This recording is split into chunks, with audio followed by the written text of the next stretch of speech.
تو کرتے کیا تھے کہ ہم خدا کی تسبیح و تقدیس کرتے تھے. جب خدا نے فیصلہ کیا تو انوار کو شگافتہ کرنا شروع کیا. میرا خاص موضوع امام حسن کی شخصیت ہے. اس روایت میں آپ فرماتے ہیں سرکار کہ امام حسن کے نور کو شگافتہ کیا اور اس سے بنائے شمس اور قمر. تو 4 جملے آ گئے.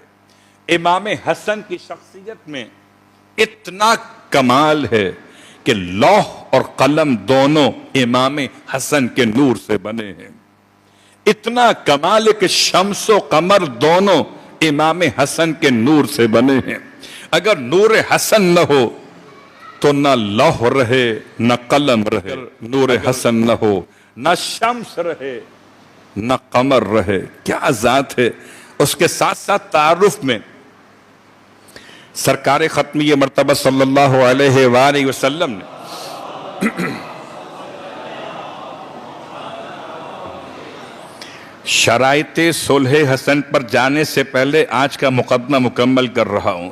جو لوح اور قلم سے افضل ہو تو شمس و قمر سے بلند تر ہو اسے حسن کہتے ہیں. اتنا اختیار خدا نے آپ کو عطا کیا. لیکن تعارف پیغمبر نے بچپن سے لے کر جب تک آپ حیات ظاہر میں رہے ہمیشہ امام حسن کا تعارف کرایا اپنا بیٹا بنا کر. کبھی نہیں فرمایا کہ یہ علی کے بیٹے ہیں. کبھی نہیں فرمایا کہ فاطمہ زہرا کے بیٹے. ہو سکتا ہے آپ کو یہ بات عام بات لگے لیکن عام نہیں ہے. اس کو آگے تک لے کر جائیں گے کہ اس بات کے کیا فائدے تھے اور اس بات کے انکار میں کس طرح سے لوگوں نے اپنے راستے نکالے ہیں. کیا مطلب کہ نبی کو تو کچھ کہنا مشکل ہے. اگر نبی کا بیٹا کہیں گے تو نہ سب ممکن ہے نہ شتم ممکن ہے. لہذا علی کا بیٹا کہو. چلیے میں ایک واقعہ پہلے پڑھ دیتا ہوں. بلخ کا رہنے والا خراسان کا عالم گرفتار کر کے لایا گیا ہے اور دربار کس کا ہے؟ حجاج بن یوسف کا. سخت ترین افراد میں ایک نام ہے حجاج بن یوسف الثقفی. اور جو الزام ہے کہ یہ مروج فضائل آل محمد، یہ عالم مروج فضائل آل محمد، یہ ترویج دیتا آل محمد کے فضائل کو. حجاج بن یوسف نے جو اس پر الزام رکھا وہ الزام کیا تھا؟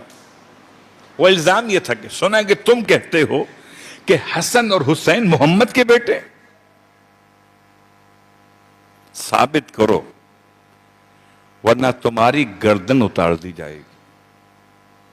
اللہ اکبر. غور کیجئے گا آج کے دور میں شاید یہ بات اتنا آسان لگتی ہے کہ اس پر کوئی خاص ہم غور بھی نہیں کرتے. حسن حسین پیغمبر کے بیٹے، اس میں خاص بات کیا ہے؟ بہت اہم بات ہے. اس لیے کہ بہت سارے مسائل تھے بنو امیہ بنو عباس کے. بنو عباس کا دور الگ، بنو امیہ کا دور الگ. سب کو پرابلم یہی تھی کہ یہ محمد کے بیٹے نہیں ہیں، یہ تو علی کے بیٹے. اور جب اس عالم کو اس بات پر پابند کیا گیا کہ تم نے ثابت کرنا ازروِ قرآن کہ یہ دونوں جنت کے جوانوں کے سردار ختمی مرتبت کے بیٹے، تو سورہ انعام کی آیات پڑھنے لگے اور آیات نمبر 80 سے لے کر 84 تک کی آیات پڑھی. اور خاص جملہ حضرت نوح کی شخصیت کا اٹھایا کہ نوح کو ہم نے ہدایت کا مرکز بنایا من ذریت ہی. اور نوح کی ذریت میں داؤد ہیں، سلیمان ہیں، قرآن نام لیتا گیا، ایوب ہیں، یوسف ہیں. اس کے بعد جملہ آگے بڑھا اگلی آیت میں تو الفاظ سے زکریا ہیں، یحییٰ ہیں، عیسیٰ ہیں، الیاس ہیں، کل من الصالحین. یہ آل محمد کا غلام کہتا ہے. قرآن حضرت عیسیٰ کو کس مناسبت سے حضرت نوح کی ذریت میں گنتا ہے؟ اگر آپ کہتے ہیں کہ حضرت نوح کی ذریت میں گنتا ہے پدر کی حیثیت میں، تو باپ تھے ہی نہیں. اور جب باپ نہیں تھے تو صرف ماں ہونے کی بنیاد پر خدا حضرت عیسیٰ کو گن رہا ہے حضرت نوح کی ذریت میں، ان کی اولادوں میں. تو اگر ماں کی طرف سے نسبت ہو تو اولاد ان کی کہی جا رہی ہے. تو اگر فاطمہ زہرا سلام اللہ علیہا کے بیٹے ہو تو جیسے خدا حضرت عیسیٰ کو نوح کا بیٹا کہتا ہے، ایسے ہم محمد مصطفیٰ کے بیٹے حسن و حسین کو کہتے ہیں. حجاج بن یوسف ثقفی کہتا ہے اس کو چھوڑ دو، آزاد کر دو. اس نے حق بات بیان کی ہے، دلیل قائم کر دی ہے. یہ تو بات تھی حجاج بن یوسف کے دربار کی. اور اب آئیے دوسرا مرحلہ آپ کی خدمت میں. امام موسی کاظم علیہ السلام، اللہم صلی اللہ علیہ،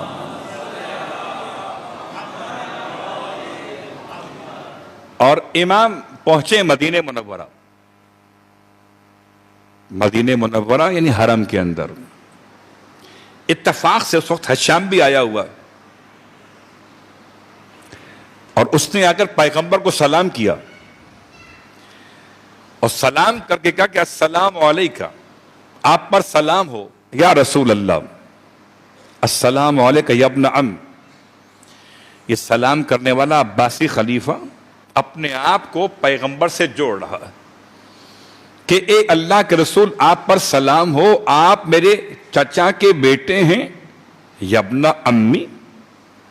امام نے اس کے سلام کے بعد پھر سلام پیش کیا، السلام علیکہ یا رسول اللہ، السلام علیکہ یا ابا، اے میرے بابا رسول خدا، آپ پر میرا سلام ہو. تو براہ راست امام موسی کاظم علیہ السلام نے سرکار ختمیہ مرتبت صلی اللہ علیہ وآلہ وسلم کو اپنا والد کہا، یا ابن رسول اللہ. اب آئیے پیغمبر کی روایاتوں پر آتے ہیں. اللہ کے رسول جب بالکل امام حسن ابھی گود میں ہیں، فرمایا ہاتی ابنی، میرے بیٹے کو میرے پاس لے کر آؤ. نہیں فرمایا ہاتی ابن علی، ہاتی ابن فاطمہ نہیں، ہاتی ابنی، لاؤ میرے بیٹے کو میرے پاس لاؤ.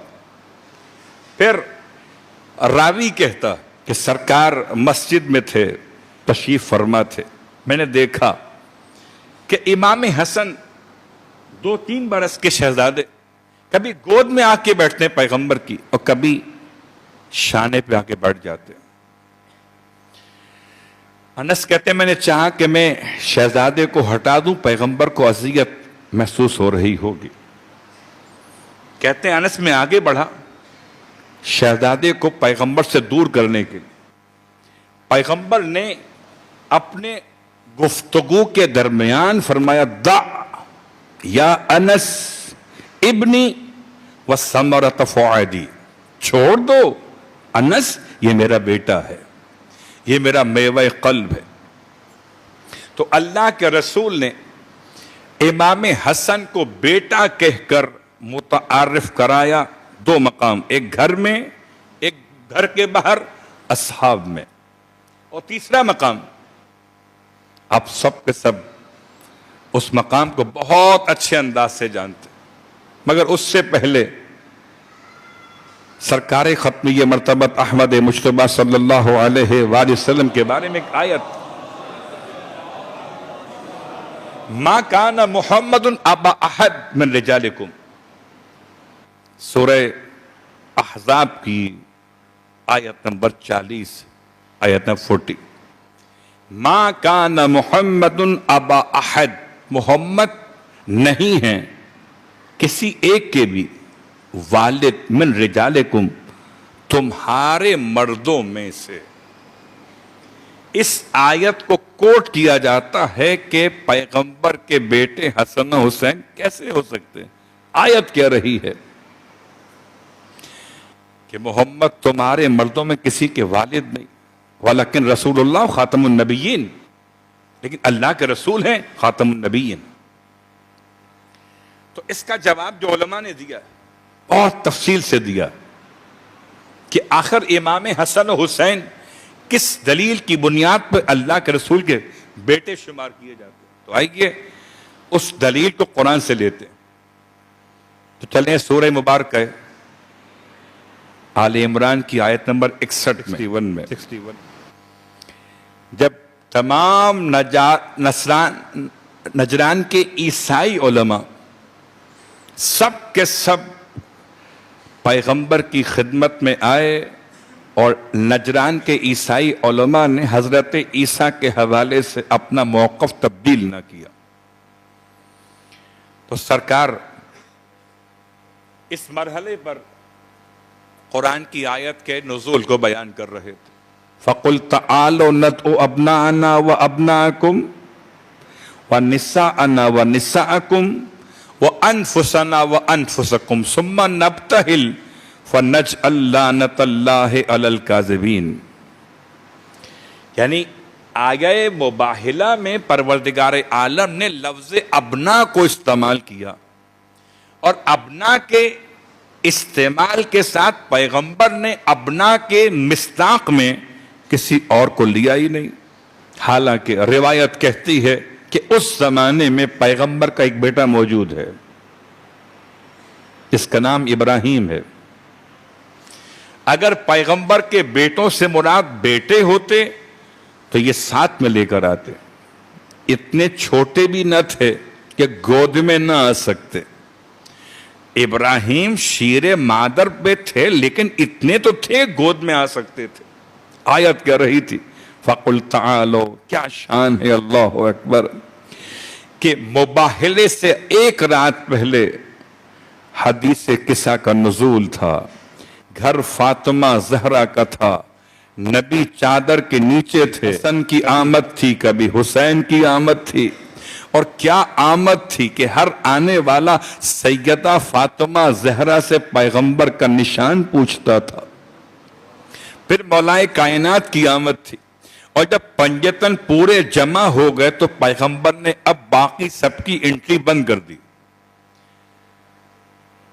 یعنی اب آنے والے اور رشتے بھی آئے ہیں، اور گھر میں کون آ سکتا ہے سوائے بیویوں کے؟ ایک بیوی کا نام ملتا ہے اس روایت میں۔ حضرت ام سلمہ آگے بڑھی، یا رسول اللہ کیا میں بھی داخل ہو سکتی ہوں؟ فرمایا نہیں،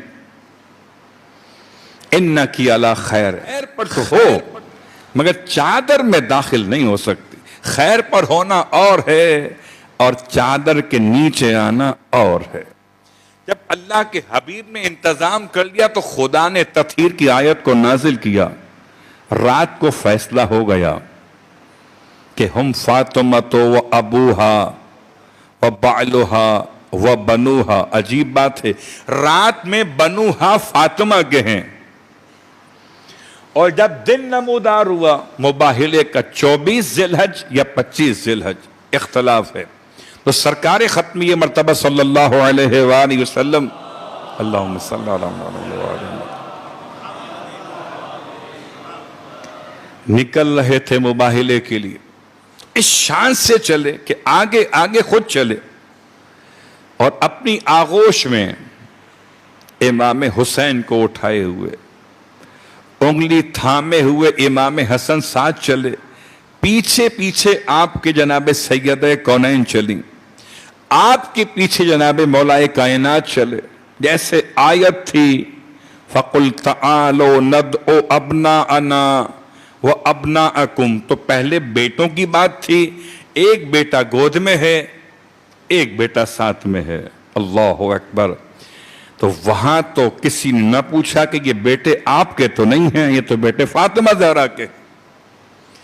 تو اگر سورہ احزاب کی آیت نمبر 40 میں مراد ان شخصیات سے ہوتی تو جس نبی پر سورہ احزاب نازل ہوا اسی نبی پر سورہ آل عمران بھی نازل ہوا. جس نبی نے فرمایا کہ محمد تمہارے مردوں میں کسی کے باپ نہیں، آیت قرآن ہے، اسی پیغمبر نے فرمایا یہ بھی آیت قرآن ہے. فَقُلْ تَعَالُوا نَدْعُ أَبْنَاءَنَا وَأَبْنَاءَكُمْ. صلوات پڑھے محمد وآل محمد.